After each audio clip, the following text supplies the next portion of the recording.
Hey guys! Today we're diving into another truly horrifying case. If you want to support my channel, make sure to subscribe and stay active. It really helps me out. I'd be super grateful for that. Let's get started. Unsolved, high-profile crimes have always carried an air of mystery and even a hint of the supernatural, often becoming the subject of intense discussions, speculation, and even academic research. The louder the case, the more it is discussed across the media, increasing the chances that one day it might inspire a dramatic or documentary film or a book, bringing new people to explore the story from entirely different perspectives.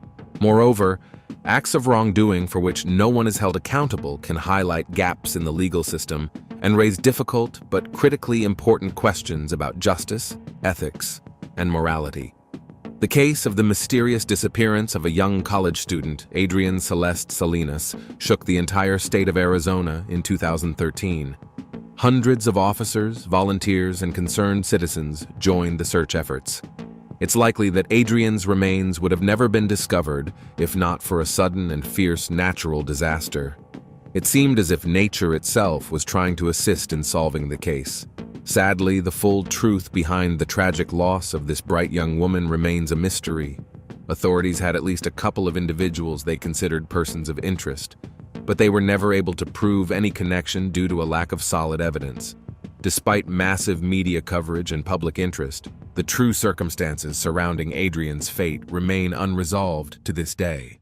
Adrian Celeste Salinas was born on November 5, 1993, in Phoenix, the capital of Arizona. She was the first child of Rick and Pauline Salinas. 2 years later, their family grew when their son Nathaniel was born. It seemed like they had a long, happy life ahead of them. But sadly, shortly after Nathaniel's birth, Pauline fell seriously ill. After several years of battling a relentless illness, she passed away at a young age. At the time of this heartbreaking event, Adrian was just 5 years old, and Nathaniel had only recently turned 3. Left a widower, Rick took on the enormous task of raising his son and daughter alone, working tirelessly to provide for them while making sure they always felt loved and supported. He became both a father and a mother to them, carrying the full weight of care and upbringing on his shoulders. Rick balanced a job at a local company with coaching activities at the school where Adrian and Nathaniel studied. This allowed him not only to earn a better living, but also to spend more time with his son and daughter, staying close to their interests and hobbies. He coached Nathaniel's football team and led Adrian's volleyball practices. The bond between Rick and his son and daughter was incredibly strong. Adrian and Nathaniel shared everything with their father, their troubles, their worries, and their dreams. They trusted him completely and knew he would always be there for them, no matter what. Adrian grew into a cheerful, open-hearted, and incredibly friendly young woman. She had no trouble making friends, and people adored her for her sincerity, kindness, and sense of humor. She was also stunningly beautiful, with a model-like appearance and an athletic figure, which naturally attracted a lot of attention. When Adrian was 14, she met a young man named Francisco Artiga.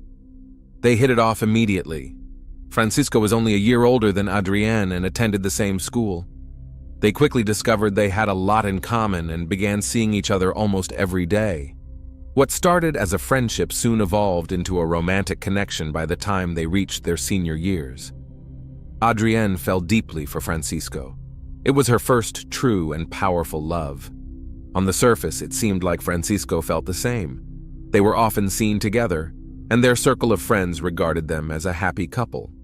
During their teenage years, Francisco became Adrienne's first serious romantic experience. However, despite this closeness, he refused to define their bond as a committed relationship.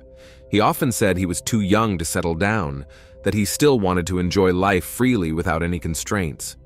Francisco openly met and flirted with other girls, sometimes getting involved in brief flings. Yet each time, he would eventually return to Adrienne without offering any explanations or apologies. He knew Adrienne's feelings for him were strong enough that she would always take him back. Despite never making promises about a future together, their emotional connection remained deep, and they could never stay apart for long. As for Adrienne, she patiently waited, hoping that eventually Francisco would realize they were meant to be together. She tried not to show her jealousy, even though it hurt every time she saw him with someone else. Adrienne remained loyal to Francisco, believing that her love and faithfulness would eventually be recognized. Over time, it seemed like Francisco was starting to take their relationship more seriously, and Adrienne believed they were growing stronger together. Unfortunately, that turned out to be just an illusion. Back in high school, Adrienne had already decided she wanted to pursue a career in journalism, and she moved confidently toward that goal. After graduation, she enrolled at the prestigious University of Arizona, majoring in broadcast journalism and public relations. Even though Adrienne continued her education in her hometown, she chose to move out of her family home and start living independently. She settled into a spacious apartment located in a quiet neighborhood, which she shared with two close friends, Alexandra Rios and Ashley Dugan. The three had been close since high school, trusted each other completely, and had a strong bond. Each of them had their own room, giving everyone personal space while maintaining a comfortable living arrangement. Rick supported his daughter's decision to move, especially since she chose a place just a 20-minute drive away from the family house. They spoke frequently over the phone and could visit each other anytime. On her 18th birthday, Rick had gifted Adrienne a car, making it easy for her to come home nearly every other day. College life suited Adrienne well. She excelled academically and enjoyed a vibrant and busy social life. However, during her second semester, Adrienne started experiencing a persistent, severe cough that refused to go away. At first, she thought it was just a regular cold, tried treating it at home, and hoped to recover without needing a doctor. Unfortunately, her condition worsened rapidly. Breathing became difficult, and coughing fits plagued her day and night. Adrienne continued to ignore her symptoms until one night she had to be rushed to the hospital by emergency services in critical condition. Doctors diagnosed her with an advanced fungal infection that had severely damaged her lungs.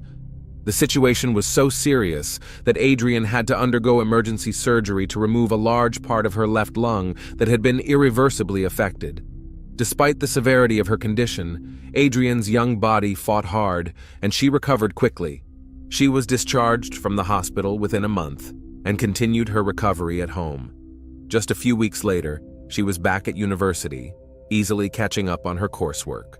On June 14, 2013, Adrienne and her roommates decided to throw a party at their apartment to celebrate one of their birthdays. About 40 guests attended, including Francisco. However, according to those present that night, Adrienne spent most of the evening alone, locked away in her room. The reason behind her isolation was an argument with Francisco that happened shortly before midnight. The young man had been openly flirting with another girl at the party, ignoring Adrienne completely. It's important to note that Adrienne had remained loyal to Francisco, never entertaining attention from other guys, and had hoped he would respect her in the same way. Yet Francisco continued to insist that he wasn't ready to settle down and didn't want to be tied to any commitments. Their confrontation escalated, and after a brief but emotional exchange, Adrienne locked herself in her room, hurt and upset. Later, Francisco knocked on her door, and they spent some time together in private. Afterward, they both left the apartment. Sometime later, Adrienne returned alone. She entered her room, grabbed a few belongings, and left again. That was the last time anyone saw her. The following day, Alexandra and Ashley woke up around noon dealing with heavy hangovers. The apartment was a mess. Trash, empty bottles, disposable plates with leftover food scattered everywhere, broken furniture and clothes tossed around. As the roommates started cleaning up, they initially didn't realize Adrienne was missing. They assumed she was sleeping behind her closed bedroom door and didn't disturb her. Even after realizing Adrienne wasn't in the apartment, her roommates didn't immediately raise the alarm.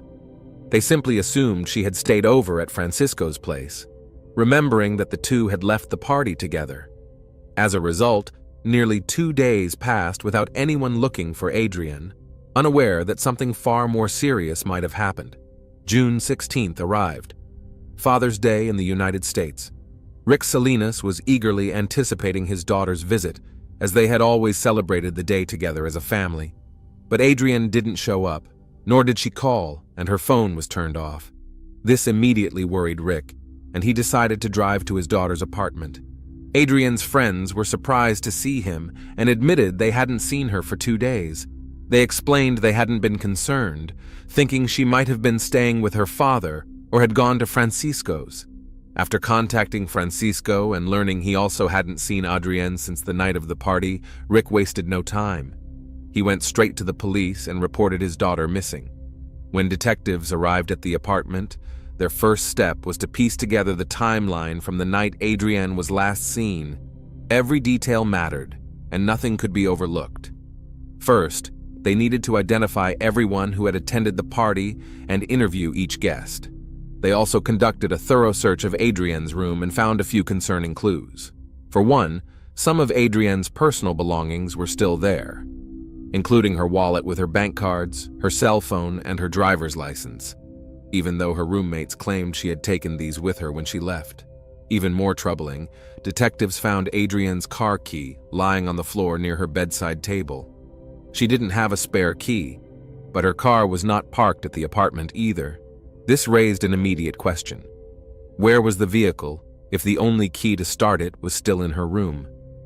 Naturally, Francisco became the first person of interest, and detectives brought him in for questioning right away. Francisco admitted that he and Adrienne had gotten into a serious argument that night, triggered by her jealousy over his behavior at the party.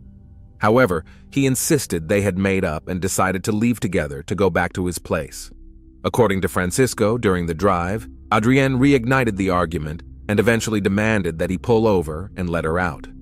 He said he complied and left her to walk alone into the night. Around 3 a.m., Adrienne returned to the apartment, where the party was still ongoing, though most guests were heavily intoxicated and hardly noticed her presence. At that point, she began repeatedly calling Francisco, making around 50 calls, none of which he answered. Francisco later claimed he had gone to sleep and had his phone set to silent. Adrienne also sent him a text message that read, "I'm coming over." She then grabbed her belongings, including her keys, got into her car, and drove off. Sometime later, she apparently returned to the apartment once more, possibly changed clothes, left her wallet, phone, and keys behind, and disappeared again. The major question remained, what happened to her vehicle, and where had Adrienne gone? The answer to the mystery of Adrienne's missing car came after investigators reviewed reports of traffic incidents from that night. Around 4 a.m., a witness had called the authorities to report seeing a silver Chevrolet lose control and crash into a curb, blowing out the front tires and tearing off the front bumper. The man had intended to approach the vehicle to check if the driver needed help, but before he could, the car suddenly sped off despite the visible damage. He assumed the driver was likely under the influence and had fled to avoid getting into trouble. Fortunately, he memorized the license plate number and reported it to the police. The vehicle was identified as Adrienne's. The very next day, as the search for the missing college student intensified, Francisco and Rick Salinas were out combing the area when they stumbled upon Adrienne's abandoned car in a small alley just a few blocks from her apartment. True to the witness's account, the car had blown out front tires and a nearly detached bumper. Crime scene investigators were immediately dispatched to examine the vehicle for evidence. However, they found no signs of blood, no indications of a struggle, and no unfamiliar fingerprints. The car had been locked and even armed with its alarm system. Based on all the information collected, detectives were able to piece together a likely sequence of events. Adrienne and Francisco had a major argument, then seemingly made up and left together in his car. During the ride, another fight broke out, and Adrienne asked to be dropped off. She walked back to her apartment, tried reaching Francisco multiple times, and when she couldn't get through, decided to drive to him. However, under the influence, Adrienne lost control of her car, crashed it, and then chose to flee the scene, possibly fearing the consequences for her driving privileges. Toward dawn, she returned to her apartment again, changed clothes, and, for reasons unknown, left behind her wallet, cell phone, and car keys before heading out once more. The pressing question remained. Where did Adrienne go without money or a phone? What could have happened to her after that? And was Francisco involved? Investigators initially suspected him, but soon ruled him out after he agreed to a polygraph test and passed. Before leaving the apartment for the last time, Adrienne had tried to order a cab, but without success. She then called a small local private transport company, and that became the last call made from her phone. The company was owned by Thomas Simon and his son, Thomas Simon Jr., both of whom detectives needed to interview. Instead of bringing them into the station, investigators opted for phone interviews. Thomas Sr. answered from the office, while Thomas Jr. pulled over to the side of the road to take the call. He was in the middle of driving another customer. The younger Simon explained that a young woman had indeed called him that night. Since he was currently busy with another fare, she agreed to walk to a nearby gas station where he could pick her up once he finished his drop-off. However, when Thomas Jr. arrived at the agreed location, Adrienne was nowhere to be found. He tried calling her, but she didn't answer. After waiting a short while, he simply drove away. Thomas Simon Jr.'s account was backed up by security footage from the gas station. Cameras showed him arriving there around 4:30 a.m., waiting for nearly 15 minutes, and then driving away without picking anyone up. Later that evening, police received a call from a woman who shared concerns about Thomas Jr.'s behavior. As it turned out, she had been a passenger in his cab when police contacted him. According to her, after taking the call, Thomas Jr. appeared visibly nervous. Once he hung up, he stepped out of the vehicle, opened the trunk, and retrieved a saw. This alarming information prompted authorities to arrange an in-person interview with Thomas Jr. and secure a warrant to search his vehicle and home. However, the search yielded nothing suspicious. No saw was found in the trunk, no blood evidence was discovered, and no immediate grounds for charges emerged. Throughout the questioning and search, Thomas Jr. exhibited signs of irritation and even aggressive behavior. He refused to answer further questions or submit to a polygraph test. Despite his suspicious demeanor, investigators found no solid evidence against him. The investigation quickly hit a wall. New leads were scarce, and Adrienne seemed to have vanished without a trace. Despite the grim circumstances, there remained a glimmer of hope that she might still be found alive. Over a month passed since Adrienne's disappearance when the dry, arid state of Arizona was suddenly struck by a powerful storm. On July 21, 2013, massive rains and thunderstorms hit the eastern part of Phoenix. Severe flooding followed, with rivers overflowing and sweeping away everything in their path. The storm turned out to be one of the most destructive the area had seen in a decade.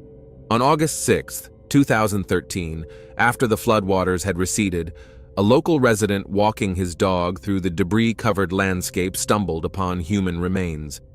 Believing he had found the body of a drowning victim, he immediately notified law enforcement. The remains were transported to the forensic lab, where experts determined that the individual had passed away over a month earlier. The body was that of a young woman, and given the visible surgical scars and the missing section of lung tissue, investigators quickly suspected the remains belonged to Adrienne Salinas. DNA testing later confirmed the identification. Due to the advanced decomposition, the exact cause of death could not be determined. It was also impossible to confirm whether Adrienne had suffered any form of physical or aggressive assault before her passing. No foreign DNA was recovered from the remains either. Notably, the body was missing the left hand. However, the damage was so extensive that it was unclear whether the hand had been removed intentionally or had detached due to the force of the floodwaters. The body was found roughly 30 miles from where Adrienne had last been seen, but given the direction of the flood currents, it appeared she had been carried downstream. Investigators were unable to pinpoint the original location where the remains had been hidden before the storm hit. Despite extensive searches, including the use of tracking dogs, no additional evidence or personal belongings of Adrienne were found. The cause of her death remained unknown. There were no gunshot wounds, no stab marks, and no clear indications of how she had lost her life. The investigation once again hit a dead end, and eventually, The case was put on hold due to a lack of new leads. However, nearly 2 years after the mysterious disappearance and death of Adrian Salinas, a man named Kim Azaria came forward to the police, claiming he suspected one of his acquaintances, a man named Brian Patrick Miller, might have been involved. Miller was a controversial and eccentric figure, known in certain circles by the nickname the Zombie Hunter.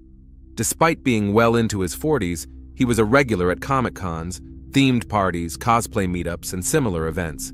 He was almost always seen in costume, fully embracing the character he had created for himself. In everyday life, Brian was quiet, brooding, and extremely introverted.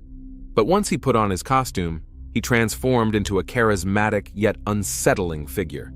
He even customized his car to match his persona, giving it a battered post-apocalyptic look, complete with fake blood splatters, as if straight out of a zombie movie. More importantly, in early 2015, Miller was charged in connection with 2 long unsolved crimes from over 2 decades earlier. In 1992, 22-year-old Angela Brasso disappeared without a trace. Later, her body was discovered in an Arizona canal. Evidence showed she had been attacked and that parts of her body, including her hand and foot, were removed. The second victim was 17-year-old Melanie Bernas, who went missing in 1993. Her body was found not far from a river. She had also suffered an assault, and parts of her body were missing. Despite extensive investigations, no suspect had ever been caught at the time. For years, both crimes remained unsolved. Biological material collected from the scenes linked the 2 cases to a single perpetrator, but without a match in any DNA database, the trail went cold. Then, in 2015, Miller unknowingly brought attention to himself by submitting a DNA sample while participating in a family ancestry search program. Someone had given Brian a kit from Family Tree DNA as part of their Family Finder service. When Miller uploaded his DNA profile, the system flagged a match, not to long-lost relatives, but to the forensic database tied to unsolved crimes.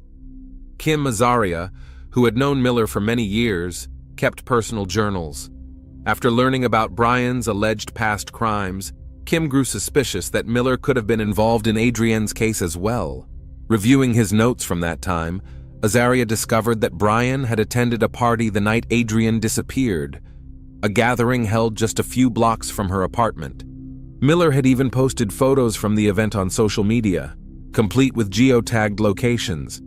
The timeline and location matched the last known sighting of Adrian. It was entirely plausible that she could have encountered Miller after stepping outside. Adding to the suspicion, Brian worked at a venue located along the river downstream, the same river where Adrian's remains were eventually found. The information Kim Azaria provided was intriguing, but needed thorough verification. Police conducted a series of searches at Miller's home, but finding anything useful there proved nearly impossible. His house resembled a hoarder's den, every room packed to the ceiling with an overwhelming mix of books, comic memorabilia, old costumes, broken furniture, and discarded electronics that Brian had collected over the years, promising himself he would fix or repurpose them someday. Despite thorough searches, investigators were unable to find anything that definitively connected Brian Miller to the tragic death of Adrian Salinas.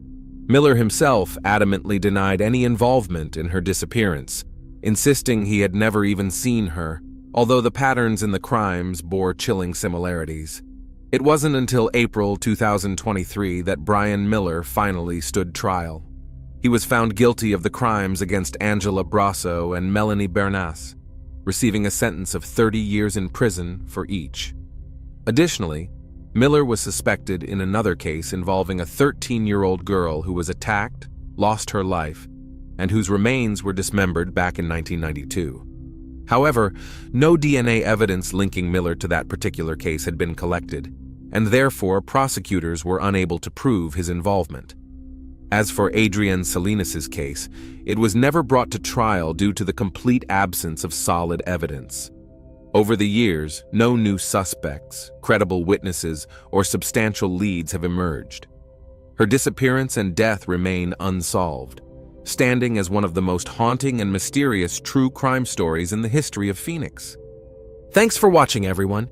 Your support means a lot to me, and you can help my channel grow by hitting that like button, dropping a comment, and sharing this video. Your engagement really makes a difference. See you soon.